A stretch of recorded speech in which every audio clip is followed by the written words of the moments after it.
Well, welcome to the Christ-centered cosmic civilization as we continue our series on the classification of creatures within the Christ-centered cosmic civilization. We have been preparing ourselves to listen to how Saint Albert the Great classifies dragons, and we noticed that we'd almost overlooked some interesting features of John of Damascus, because John of Damascus has an interesting story. He classifies, really, if you remember, he says dragons are just animals. And he has a story about this Roman consul called Regulus, who killed a dragon outside the camp, the Roman camp he was in. And its skin was sent to the Roman Senate, and they measured it at 120 feet. The whole thing, presumably from the end of its tail right the way along. So it's an enormous creature. But it's not the only story of capturing a dragon, because PJ's still here from the Global Church History Project, and he reminded me that, remember, he told us about the pharaoh Ptolemy II, who had a dragon that was with him ruling in Alexandria. Or you told us about, was it the same pharaoh you told us about? Yeah, okay. Yeah. It's the same one. And we've come across the account of how they captured this dragon and brought it to Alexandria. Because this pharaoh was Ptolemy II, a collector of he wanted a dragon. So a group of hunters set out to find one, and they tracked down a dragon at an oasis. It lived there, and it lived in a cave in the ground and fed on animals that came to the water to drink. And according to Diodorus, the snake was 30 cubits long. So that would be like 45 feet long. So that's like maybe a third as big as the one that the Roman Regulus had caught. But maybe this was a young one and they got it at a younger stage. But even still, 45 feet long is fairly large. And it was very slender, they say. Now, at first, what the hunters tried to do is simply get ropes on it to capture it that way, as they might of a wild beast. But they couldn't do that, because as soon as the noose was around the dragon's tail or anything, it hissed loudly. I'm quoting now from the source. It hissed loudly, stood up so high that it towered over the men. So the hunter guy grabbed the dragon grabbed one of the hunters and just ate him alive when they tried to do this. And then another man, he got its tail around him and strangled him to death, almost like a boa constrictor kind of thing with its long tail. So the hunters withdrew and kind of had to come up with a better strategy, and they waited until the creature had come out of its hole. Then they filled in the entrance to its hole while it was away, made a new tunnel in which they lined it with a net. And then when the dragon returned, they made noise and threw stones at it and irritated it. So it went back and went down went down this new cave thing they created. And then they were able to tie up the net, and they got it inside a net, and they brought the dragon to Alexandria. And initially, the people at the court were frightened, fascinated by the size of the dragon and the nature of it. Ptolemy paid the hunters presumably a lot of money for doing this. And then he managed to tame it by feeding it just a little bit of food, and perhaps initially keeping it quite hungry, but giving it some food and building a relationship with it. And eventually it did kind of submit to him. And then he could have it as this kind of dragon ruler with him to impress those who came to Egypt. Well, that's the story. Now, Albert the Great, how does he... Because we're talking about classifying them, and we've looked there. That sounds like a regular animal. like the dragon there. Let's ask PJ to describe to us how Albert the Great classifies. Does he have 3 orders of them or something like that? How does he do it? So I think one thing that's quite interesting when we think about modern taxonomy is it's based on things that seem very ephemeral and irrelevant to humanity. So things like a banana being a herb. Like we never sprinkle bananas on, our pasta or something. Or maybe some people do, but as a rule, we don't. So we don't use it as a herb, but they're like, oh no, it shares these features, so it is. Or it's also a berry, and it's like, oh, you don't really use it as a berry either in a crumble. But that's it, and there's so many things like that taxonomy very strange. Because I suppose we're trying to think about, like, irrelevant to humanity. If we're not thinking of ourselves at the centre, is there something these things share? Then we end up finding with stuff that, from a human perspective, just seems absurd. So he's not like that. He's very much just like, look, we're not going to try and do these sorts of categories where we end up just saying, oh, it's this one thing, and then if things don't fit into it, we're like, it must not exist, or it must, so we've thought about that other way of seeing things. So that's not just modern, that ideology, it goes back a while. But he's not like that at all. So he's all built around exactly how things relate to humanity.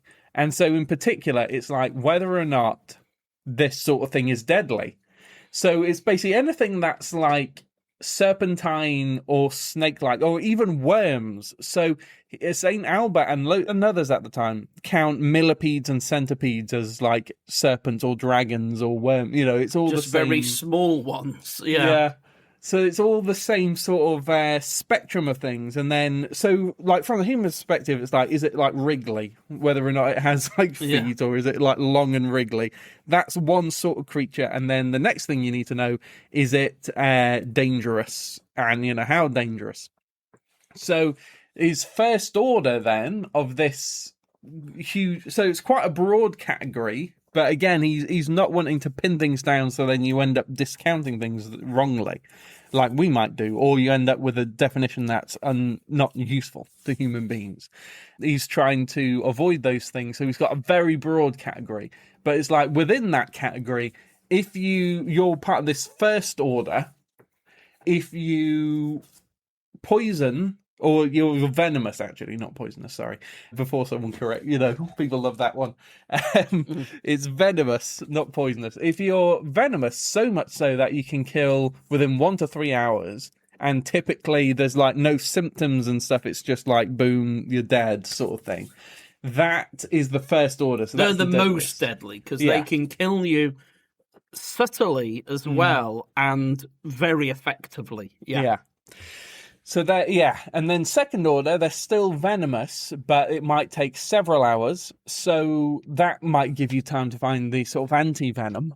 To it might take several hours. Sometimes I think things actually in that order can take like days. You can battle venom for quite a long time. And I think I'd imagine you'd put that in the second order.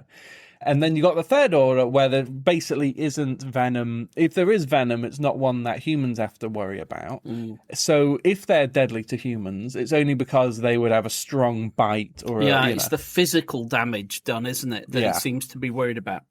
So he classifies them as like that, but then he also has this idea that some of them just have a physical bite, but he does acknowledge that there are some that have like a cold breath attack or something, that they induce freezing. So it's not, he does allow for dragons to have some kind of, I don't want to call it a magical power, because he perhaps doesn't think of it as that, but he simply notes that, and he has names for all the different kinds. So the ones that just bite is, what's that, Ahidicimon or something? And then he has freezing ones. And then there's constrictor ones, which he calls the boa. And then he has sea dragons. And then he has this very strange category, the Draconocopodes or something. And that one has like a face of a young woman, but like an old man's beard. And I don't remember what else he has. He has some other feature like. I'll see if I can bring it up. But yeah, he's got loads of these categories. So he's been thinking, as we thought, like, so he's part of a totally different school of thought, which we've covered before, where you're not like a Neoplatonist. You're like, who's always just trying to whittle things down till there's like nothing, till everything's as bare as possible. He's just thinking, like, actually, he's kind of reactive. So he's not trying to prescribe on creation, like, actually everything's got to be mundane and boring and fit into a few categories, and if they don't, they must actually, and we just keep drilling down. He's just like, actually, there's probably really crazy, almost too much stuff to handle. That's more his perspective. So he just has loads, and he just gathers. He's trying to create as full and as interesting, because he does want to interest the viewer, but also inform them and warn them about where these things are, what you need to watch out for with them. He's just trying to collect it all together. You could imagine for other ones, a dragon, like with St. John of Damascus, but he is just like, oh no, it's basically just like a big snake sort of thing. Whereas this guy, St. Albert, he is a bit more like, oh no, there are some, like the boa. That seems like a dragon because it's just so huge, and that's just, in a sense, like a big snake. But that's not all dragons are. He's... Because this one that has the face of a virgin, the beard of a man, he says that was killed in a German forest. So he's like, I've seen that one. Yeah, and that one's terrifying. And that one clearly seems to show that things don't fit into categories so much. As we thought, like, John's big thing was like, no, everything, you're human or angel or animal. And there's like no sort of middle ground, no sort of Venn diagram sort of looking stuff. Everything's just neatly fits in. And then Albert's just a bit like, I've seen wacky stuff out there. Yeah. But for example, though, he is also got that kind of, because some people would say, he probably just believed anything. But it's interesting that he doesn't believe in fire-breathing dragons, because he dismisses them as what looked like fire breathing. He thinks was probably atmospheric vapor phenomena. So he's not. It's a funny one, because we'd say, but you can't dismiss fire breathing dragons because they're in the Bible. But he's like, well, I don't know. You gotta think these things through. It could just be the appearance of steam or something, but it doesn't. So it's an interesting one that he's quite sort of skeptical when it comes to the fire-breathing elements, but cold-inducing, he's like, well, no, obviously that, but maybe he's used to cold as a physical phenomena in the German forests or something. Yeah. Whereas having something that can generate fire, he's like, whoa, that's too unbelievable. I don't know. But it was interesting that he kind of is critical thinker. But as we would think, he's just got this kind of open-mindedness about what's out there. And he seems to have had direct testimony and experience of seeing things that are dragons. He goes into more detail in the whole... so we've got like a summary of them. We've got the whole things, because we can't read the whole thing out. But this probably is quite interesting, because he mentions in the book of meteors. So for that, he's just looking at anything that would fall from the second heaven to earth. And so he says, like, if you got a dragon that's flying from the outside our upper stratosphere and it goes in, then it's super hot. Because medievals knew. Oh, yes, they knew. Go on, sorry, yeah. They knew that things trying to enter our atmosphere would heat up incredibly quickly. So when they were designing spaceships, and whether or not they ever got to use it, who knows? But they did actually design that, didn't they? They said this is what the kind of vehicle that would be required to leave Earth and come back to Earth. And they... Sorry, go on, carry on, yeah. So he's pointing out that... they made them for the... They knew you had to have enormous heat shielding properties. Yeah. So he's aware of all that. And so he's thinking, all right, given what we know about rocket science, and they do actually know it, that's the incredible thing. Medievals are incredible thinkers. So he's like, given that, if you've got a dragon that was out in space, for example... A space dragon? Yeah. Oh, that is so cool. And it goes flying to the Earth, and then it lands in water, it will, of course, be boiling like a red hot iron, or more than boiling, incredibly hot. And then it will create a hissing sound, and it will create steam and everything, and people might think that's smoke, and they'll, That's it. So that's what he thinks. So it's quite interesting. He's just thinking, like, all right, if people are seeing fire around dragons, but they're coming from outer space down into, maybe it's this instead. He doesn't actually totally write it off. He says, for me, it seems impossible. So he admits it's like loads of people say that, and I'm not writing them off totally, but for me, it seems impossible that they breathe fire. I think it's actually more like this. And he gives, so he's saying it's simply that the space dragons, as they fly down through the atmosphere to become extremely hot and would look fiery even on entry, and then as they get into the water to cool off, people will go, oh, look, it's smoke and fire and things, and they'd be like, well, if you're scientifically minded like me, you might see that it's not technically producing its own fire. But who says the medievals aren't interesting? They're so interesting, and their understanding of the universe is incredible.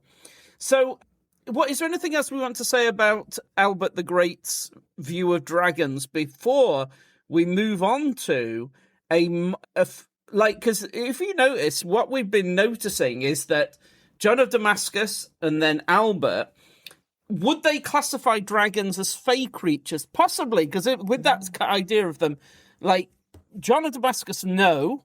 He'd be like, no, it's not a fey creature. It's a totally earthly creature. I think Albert seems to be completely open-minded about everything, and he's like, could be, I don't know. And then when he has the space dragon flying in and stuff, you're like, oh, wow. He's really open to all possibilities. But he probably classifies it, I don't know, he seems to classify it probably as not a fey creature in general. But we're going to there is a creature that is in the world. Is there anything else you want to, because PJ here has loads of stuff from Albert about dragons and their classification and properties and how huge they are, and whether, because some claim that there's a precious stone produced from the brain of a dragon. There's all sorts. Yeah, things like that. Yeah, and let's just double check which particular, because he's always particular about the species, isn't it? So this is the one. Oh, this is a true dragon. So there's different, because you often get that where you'll have like a true crab, and then you'll get things that are like crabs, but they're not in different ways. Whereas like this sort of your basic archetypal, and this is Avicenna, the specific. So it's not just Albert the Great. So it's someone. It's another medieval thinker, but an Islamic thinker who also classifies. Do you want to say anything about him?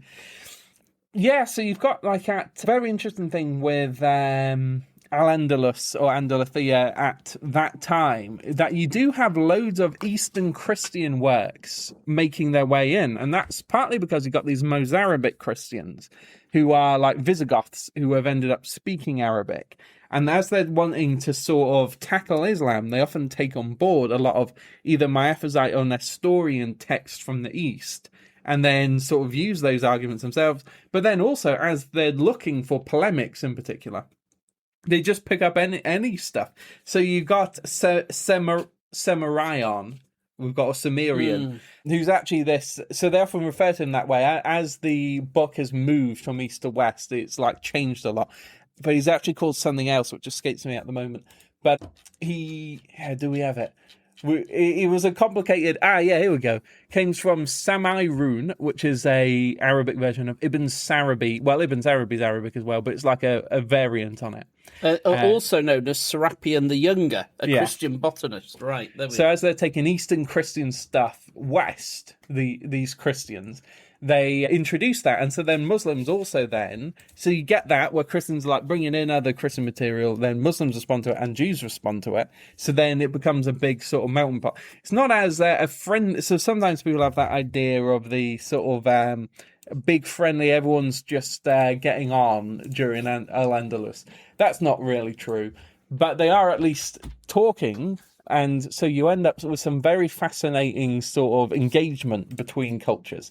If there's a lot of violence going on as well in the background, there are these moments of genuine dialogue. But there are sort of, wherever you get these people together, they don't fight all the time. So that's one of the things I suppose he is. This Avicenna guy is engaging with Christian and Jewish and all sorts of different things in the middle of it. So yeah, he's quite interesting. And then we also think about this Serapion the younger guy. Saint Albert quotes both of these people quite a lot because he's getting information effectively from Asia and Africa. Yeah. Via Avicenna is getting it from Asia and Africa, and then Albert's getting it from that, so that it's kind of like quite a global set of witnesses that are all being gathered. Yeah. But what I found interesting about these accounts from Avicenna, and the other guy is they come up with quite detailed physical descriptions of dragons together with properties of them and things like that. And how the ones in India are bigger, the biggest ones are from India, and the things about what kind of legs and feet they have, and how Ethiopians have even eaten dragon flesh and things like that. And then also the use of them in magic and things like that. Fascinating stuff. I mean, we probably shouldn't go into it too much, and like how to get a very rare precious stones from the brains of true dragons and things. And you also have Socotra has a lot of dragon history to it. And there's the trees they call dragon blood trees, so you can basically get dragon blood out of a tree these days, and you used to have to get it out of dragon. But I think they say stuff like a dragon was killed, and as its blood sort of falls into the ground, then the trees, and then it just has so much vitality in it, like it just like keeps producing. It becomes like a sort of form of life. So that's not in this particular compendium, but I do know that's something that also gets talked about.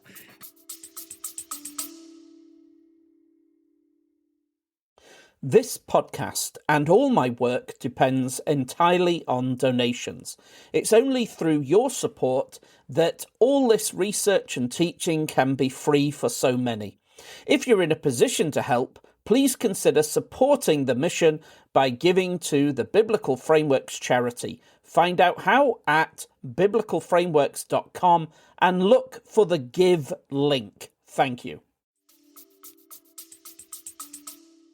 Yeah. So, okay, look, we've got to, because once we get into these medieval descriptions of dragons, they're so fascinating and get so detailed. But I want us to turn in for the rest of this episode to look at a modern fey creature that, to me, there's no question about this. Like, if some creatures seem to be, like, the dragon, you could argue, is a terrestrial, an earthly animal, but maybe is fey, but almost certainly isn't a celestial creature. But this creature that we're going to think about now is a creature that is known, easily visitable in the world as it is today, but it is unquestionably a fey creature, and maybe I've begun to think, I wonder if it has celestial elements to it, but I don't think anybody would seriously classify it as an entirely earthly creature. And that creature is, of course, we're going to look at several in this series, but this one is called the peacock mantis shrimp. Now, that is a poor modern title for it, and it has much better titles in history. I've found some wonderful titles for this creature from other sources. But if you simply search for the peacock mantis shrimp and get a high definition image of this, you are looking at a sea dragon. There's no question about it. When you look at it, you will assume that is not a real creature at all, not even fey or celestial. You'll assume it's some kind of computer-generated image from a game or something, and even then you'll say they've gone too far. That is too bizarre, too weird, too impossible. Like that, whoever's designed this fictional creature has gone too far. It's not even believable. The range of colours, the size of its eyes, the number of its limbs, everything about it is obviously unbelievable. And yet it exists. There it is. There's many images of it. And its appearance, let's not easily get past it. Its appearance is just unbelievably strange. But that isn't the reason that we know it's a fey creature. It has this ability to produce, like, clash together these clubs kind of in itself. And its dactyl clubs that is technically known. And in doing this, it kind of produces such a strong force. It has this hammer-like appendage, that's it, which will strike so hard, and it's like impossibly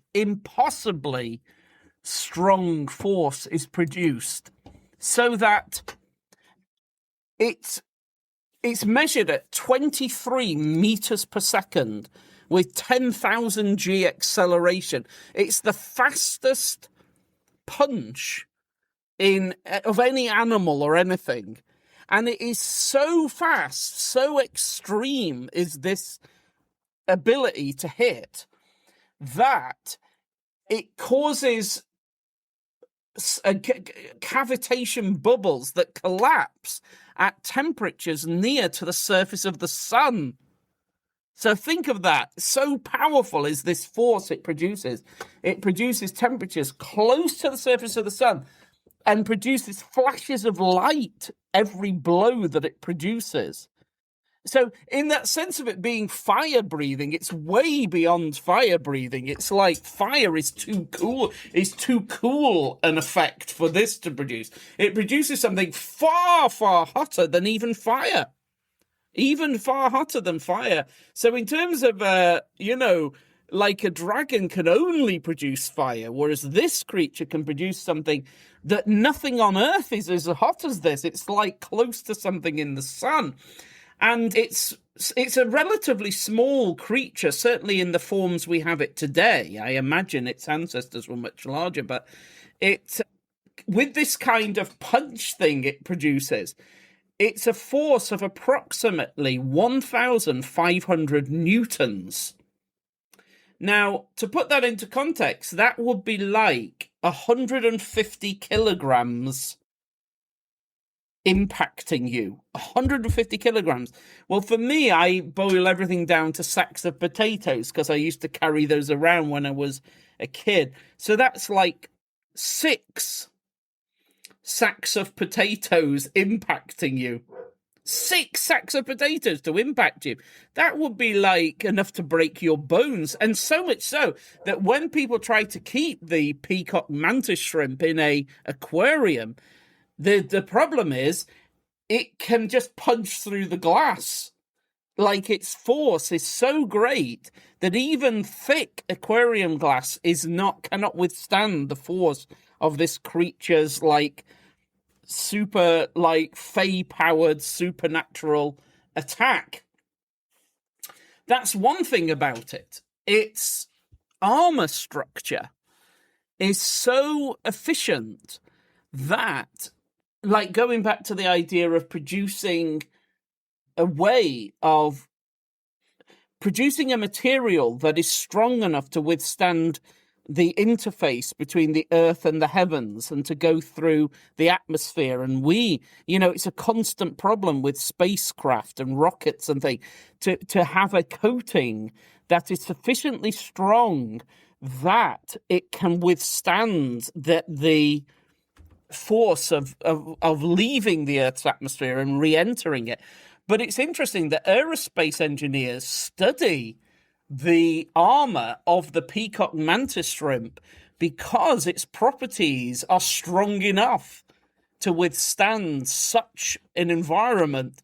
So it has within it design that is strong enough to weather the interface of leaving the Earth's atmosphere and re-entering it, which, of course, fits with Albert the Great's of course, like a little dragon would have such a thing because its ancestors possibly did make that journey. That's an interesting thing, isn't it? Yeah, absolutely. As you're thinking, there must have been bigger versions of these, as we see quite quickly, within a few generations, dragons will get so much smaller that this one will have done. So maybe it wasn't even all that long ago. I don't know how far records go back of, if we could approximate when this particular shrimp's draconic ancestor first cracked. Because Albert's talking about sea dragons in his time. Yeah. And he's aware that dragons may have had to have skin that could weather the interface of leaving and re-entering the atmosphere. And this thing has those properties. The other thing about it, and we'll have to leave, we're running out of time, but I wanted to say its eyes are extraordinary. If you've looked up an image of it, you will see it's got these unbelievably large eyes. And in those of us who study creatures in the Christ-centered cosmic civilization, the size of eyes is immensely important to the proportion of an animal that is their eyes. So that those heavenly angels called the Watchers, the tetraforms or whatever, they're called Watchers because they're filled with eyes. Like there are high level celestial beings that are filled with eyes, but also we think about like the octopus or the squid. The squid especially is the largest proportion of eye to body ratio, enormous eyes ratio, and this eight tentacled features or 6 tentacles and so on, all immensely significant.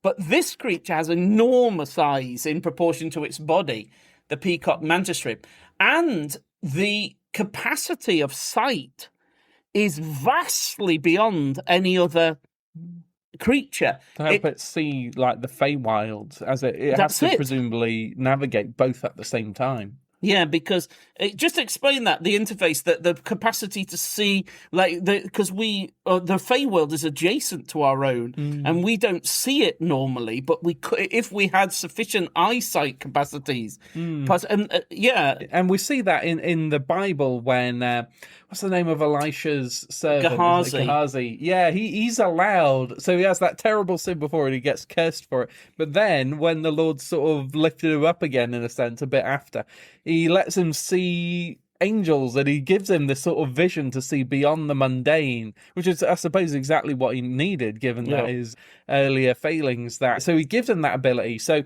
a human eye should actually be capable of it. But it's interesting to see animals even today, or Fae even today, being able to see this. Huge, much larger range of things. And this creature has 6, like a human eye has 3 types of photoreceptor, 3 types of, that enable us to see red, green, blue. Is that red, green, blue? And also, this receptors, some of them are better at seeing movement rather than color and shape and things like that. Whereas, just in your mind now, think how many do you think the peacock mantis shrimp has? Human eye has 3 types. Do you think it might have 6 or 9 or 12? The answer is it has 16 types of photoreceptor. So its capacity of sight is, absolutely incomprehensible to a human who, we have trouble processing visual information. And sometimes we get overwhelmed and we're like, I'll close my eyes. I just need to sort of get a bit of space. There's too much color. There's too much to see. And we'll talk about a scene or a picture being too busy, meaning there are too many things to see in it and I can't cope with that amount of input. And that's us with just 3 types of photoreceptor. Whereas the peacock mantis, it has 16 types of photoreceptor. It sees into ultraviolet. It sees into infrared. And that's all that we are aware of, the capacities. Like, we can sort of say, we think it can see this kind of light and it can see this kind of light, but it obviously sees light that we're not like aware of how to even categorize things that it can see. It perceives light entirely beyond human experience or even comprehension. Like, why does it? Why does this creature have the capacity to see so much, like ridiculously beyond what we humans can see. Why is why this creature? Now, to me, this creature is obviously a fey creature. It obviously doesn't belong to the non-fey category. But what is it doing? This creature it can punch ridiculously beyond, so powerfully that it can generate temperatures as hot as the sun, and it can it can't really be contained. It can punch its way out of Aquaria if it can be, and it produces flashes of light. So powerful are its punches, and it can see levels of reality beyond what we can comprehend. And its body is made for space travel. What is this creature? Why is it here? What is it doing? What is its mission on Earth at the moment? I don't know. But this is the first of our pairs. We've had the dragon, and we've had this sea dragon that is still around today. You can go and see such a creature. There are ways of containing them, actually, and we'll talk. But you can look them up. Look them up. There's many pictures of them. But that's where we'll end this episode. There'll be plenty more.